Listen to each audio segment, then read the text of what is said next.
श्री गणेशाय नमः। अतः द्वितीयोस्कन्धे चतुर्थोऽध्यायः। सूत उवाच प्रतीपेथ दिवं याते शन्तनुः सत्यविक्रमः बभूव मृगयाशीलो निघ्नव्याघ्रान् मृगान् नृपः स कदाचिदन्वे भोरे गङ्गातीरे च नृपः ददर्श मृगशावाक्षीं सुन्दरीं चारुभूषणाम् दृष्ट्वा तां नृपतिर्मग्नः पित्रोत्रेयं वरानना रूपयौवनसम्पन्ना साक्षाल्लक्ष्मीरिवापरा पिबन्मुखान्भुजं तस्या न नृप्तिमगन् नृपः हष्टरोमा भवतत्र व्याप्तचित्त इवानघः महाभीषं सापि मत्वा प्रेमयुक्ता बभूवः किञ्चिन्मन्दस्मितं कृत्वा तस्थावग्रे नृपस्य च वीक्षयतामसितापाङ्गीं राजा प्रीतमनाभृशम् उवाच मधुरं वाक्यं सान्तवक्षललक्षणया गिरा देवी वा त्वं च वामोरु मानुषी वा वरानने गन्धर्वी वाथ यक्षी वा नागकन्यापस्रापि वा यासि काशी वरारोहे भार्या मे भव सुन्दरी प्रेमयुक्तस्मितैवं त्वं धर्मपत्नी भवाद मे सूत उवाच राजा तां नाभिजानाति गङ्गेयमिति निश्चितम् महाभीषं समुत्पन्नं नृपं जानाति जाह्नवी पूर्वप्रेम समायोगात् श्रुत्वा वाचं नृपस्य ताम् उवाच नारीराजानं स्मितपूर्वमिदं वचः स्त्रयौचुवाच जानामि त्वां नृपश्रेष्ठ प्रतीप्तन्यशुभम् कानवाञ्छति चार्वङ्गी भावित्वात्सदृशं पतिम् वाग्बन्धेन नृपश्रेष्ठ वरिष्यामि पतिं किल शृणु मे समयं राजन् वृणोमि त्वां नृपोत्तमम् यच्कुर्यामहं कार्यं शुभं वा यदि वा शुभं न निषेध्या त्वया राजन् वक्त्वया तथा प्रियम् यदा च त्वं नृपश्रेष्ठ न करिष्यसि मे वचः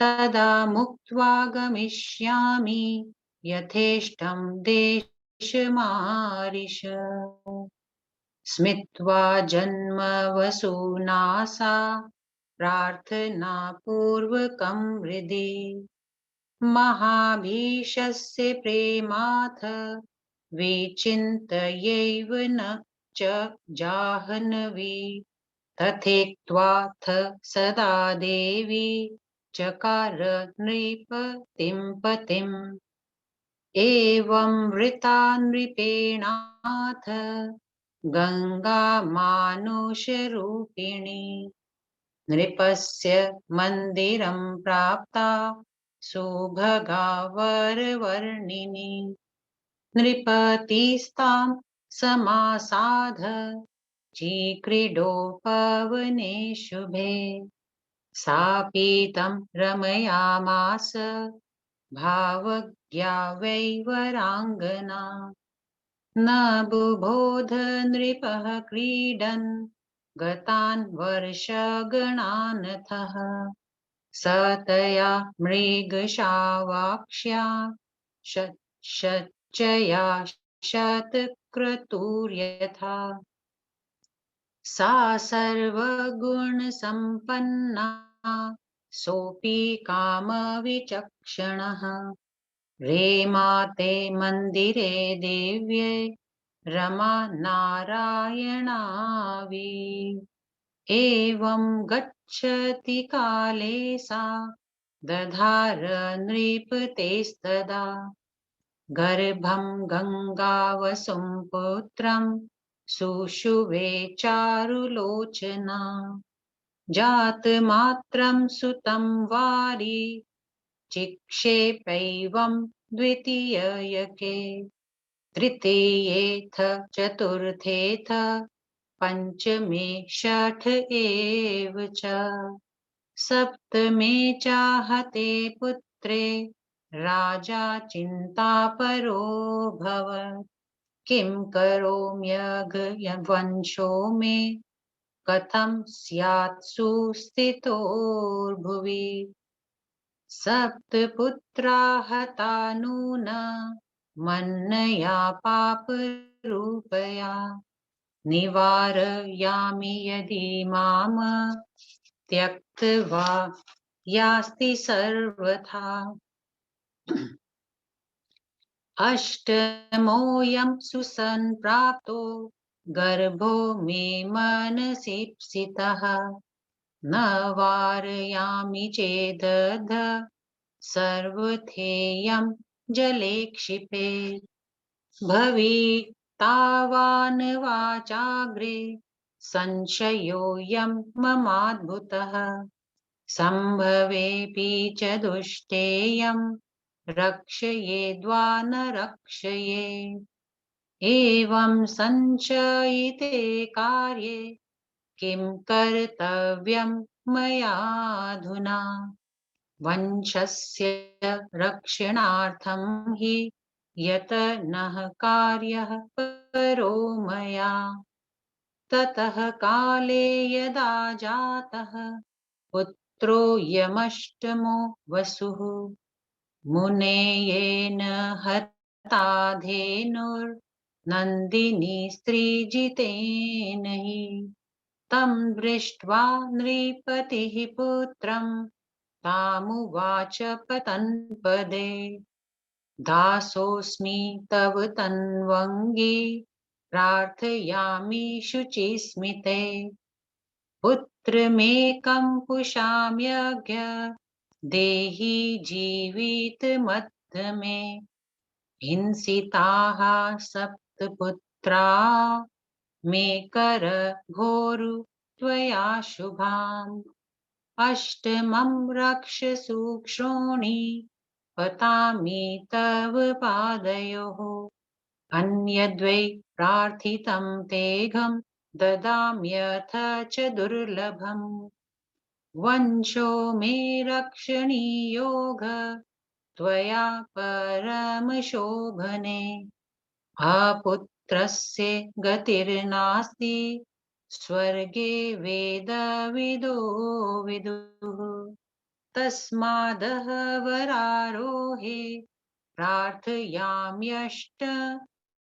सुतम् इत्युक्तापि गृहीत्वा तं यदा गन्तुं समुत्सुका तदापि कुपितो राजा तामुवाचातिदुःखितः पापिष्ठे किं करोम्यघ निर्यान बिभेषि किम् काशी पापकराणां त्वं पुत्री पापरता सदा यथेच्छं गच्छ वा तिष्ठ पुत्रो मे स्थीयतामिह किं करोमि त्वया पापे वंशान्तकरयानया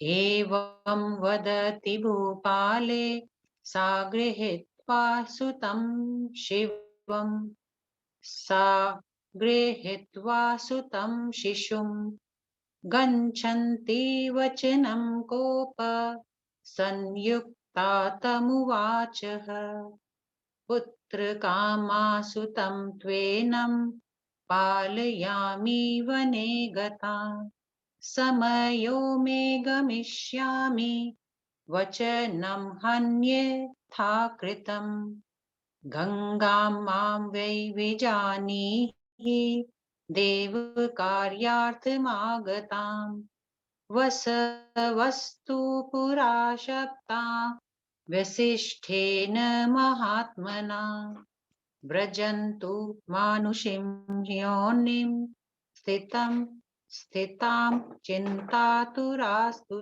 माम् दृष्टवेदं प्रार्थयामासु जननी नो भवानघे तेभ्यो दत्त्वा वरं जाता पत्नीं ते नृपसत्तमम् देवकार्यार्थसिद्ध्यर्थं जानीहि सम्भवो मम सप्तमे वसवः पुत्रा मुक्ताः शापदृशे सतु ते किन्यन्तं कालमेकोऽयं तव पुत्रो भविष्यति गङ्गादत्तमितं पुत्रं गृहाण शन्तनो स्वयं वसुं देवं विदित्वेनं सुखं भोक्ष्यं सुतोद्भवम् गाङ्गेयोऽयं महाभाग भविष्यति बलाधिकः अथ तत्र नयाम्येनं यत्र त्वं वै मया वृतः दास्यामि यौवनप्राप्तं पालयित्वा महीपते न मातृरहितः पुत्रो जीवेन च सुखी भवेत् इत्युक्त्वा अन्तर्गते गङ्गातं गृहीत्वा च बालकम् राजा चातीव दुःखार्तः संस्थितो निजमन्दिरे भार्या विरहजं दुःखं तथा पुत्रस्य चाद्भुतम् सर्वदा चिन्तयनास्ते राज्यं कुर्वन्न महीपतिः एवं गच्छति कालेऽथ नृपतिर्मृगयां गतः निघ्नमृगगणान् बाणे महिषान् सूकरानपि गङ्गातीरमनुप्राप्तः स राजा शन्तनुस्तदा नदीं स्तोकजलां दृष्ट्वा विस्मितः स महीपतिः तत्रापश्यत् कुमारं तं मुञ्चन्तं विशिखान् बहून् आकृष्य च महाचापं क्रीडतं सरितस्तटे तं वीक्ष्य विस्मितो राजा न स्म जानाति किञ्चन नोपलेभे स्मृतिं भूपः पुत्रोऽयं मम वा न वा दृष्ट्याप्यमानुषं कर्म बाणेषु लघुहस्तताम् विद्यां वा प्रीतिमां रूपं तस्य वै स्मरसन्निभम् पप्रच्छ विस्मितो राजा कस्य पुत्रोऽसि चानघः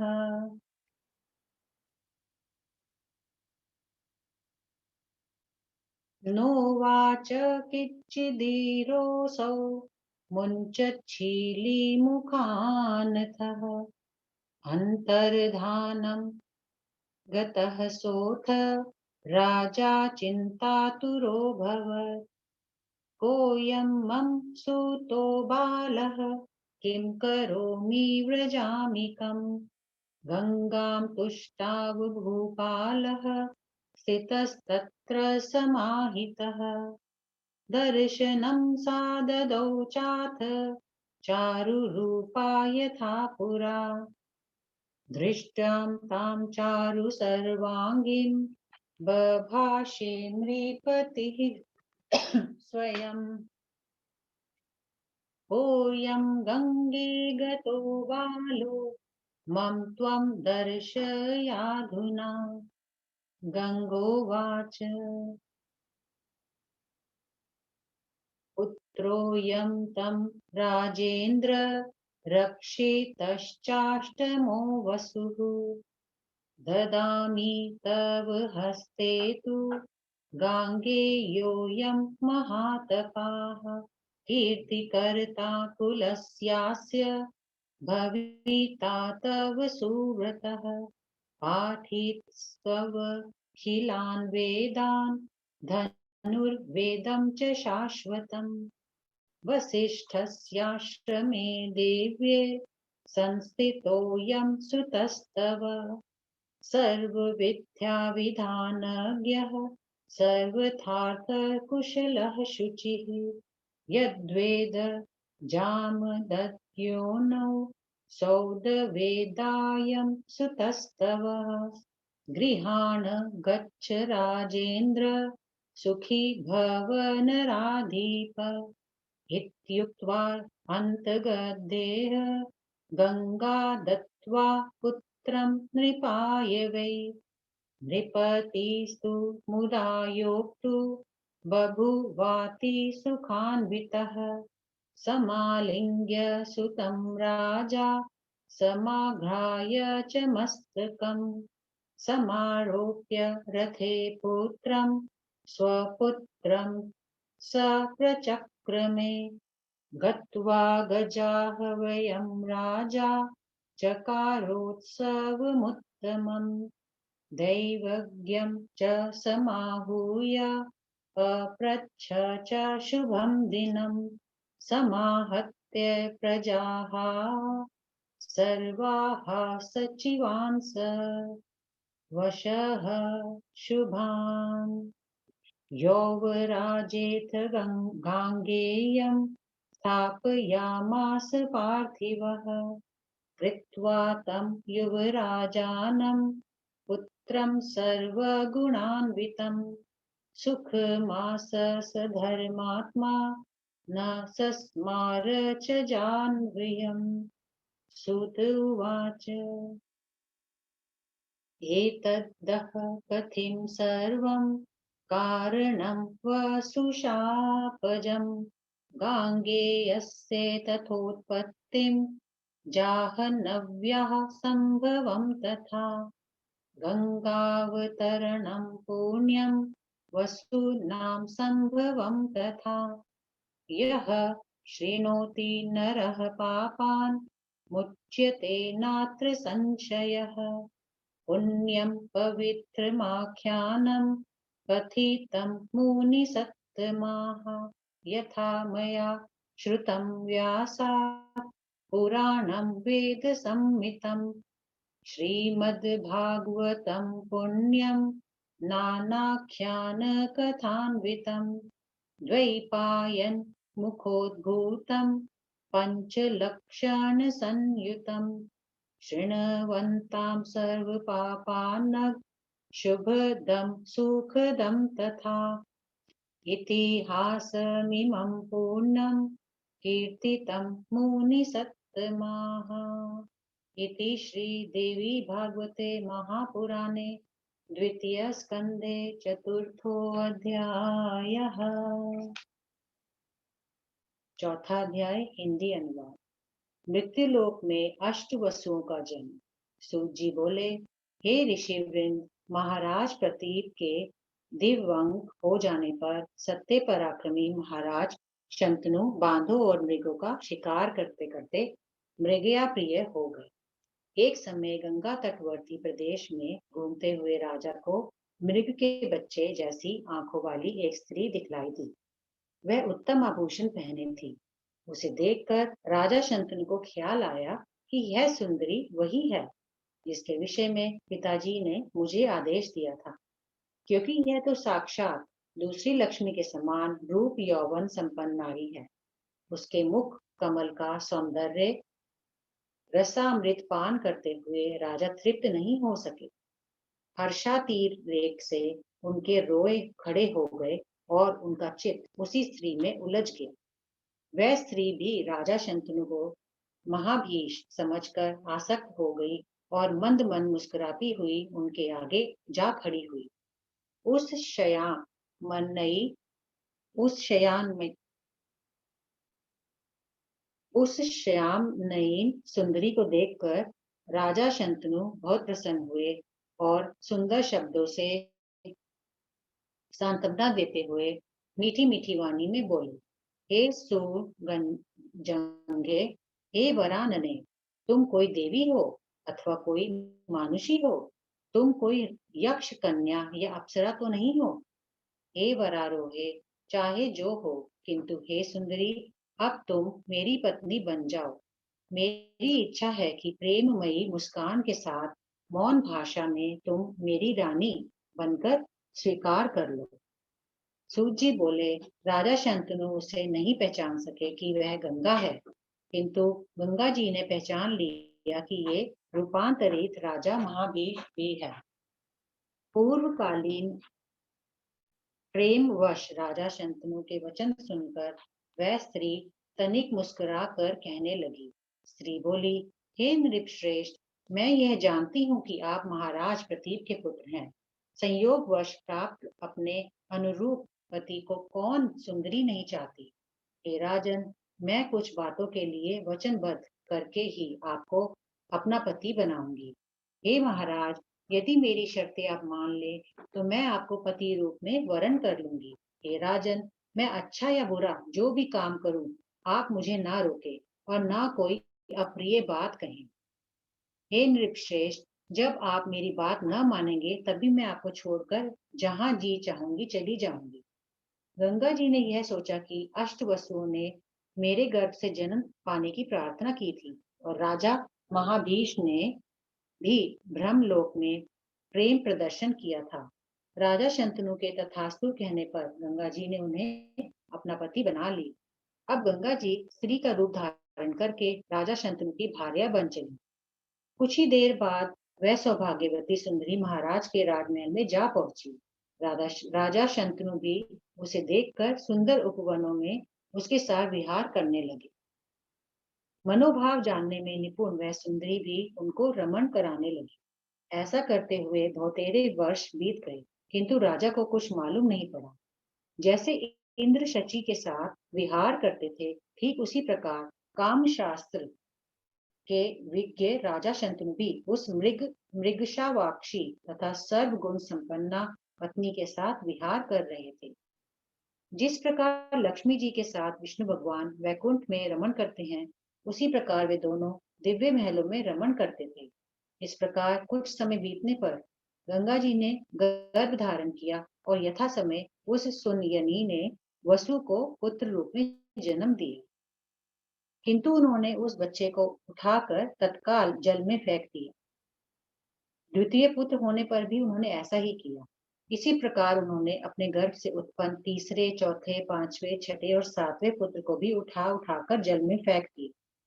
इस तरह जब सातवें पुत्र को भी गंगा जी ने जल में डाल दिया, तब राजा शंतनु को बड़ी चिंता हुई। उन्होंने सोचा, मैं क्या करूं कि जिससे मेरा वंश सुस्थिर हो सके। इस पापिनी ने मेरे 7 पुत्र मार डाले। यदि रोकता हूं तो यह मुझे त्याग देगी। मेरे अभिलक्षित 8वें गर्भ का समय भी पूरा हो चला है। यदि आज भी मैं नहीं रोकता तो यह इसे भी जल में फेंक देगी। यह भी संदेह है कि भविष्य में कोई संतति होगी या नहीं। यदि हो भी तो पता नहीं कि यह दुष्टा उसकी रक्षा करेगी या उसे मार डालेगी।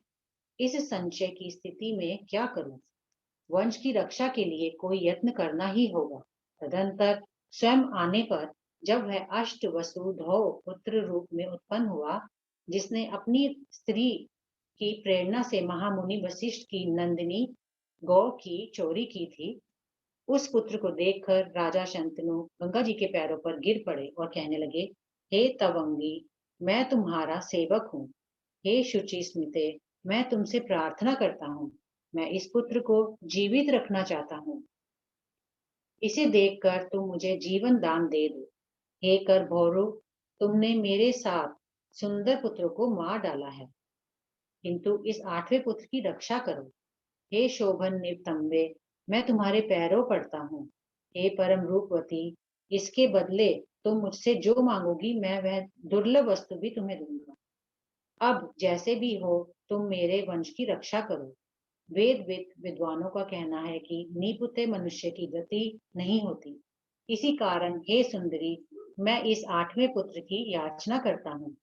राजा शंतनु के ऐसा कहने पर जब गंगा जी उस पुत्र को भी ले जाने को उद्यत हुई, तब राजा ने अत्यंत कुपित तथा दुखित होकर कहा, ओ पापिनी, मैं क्या करूं?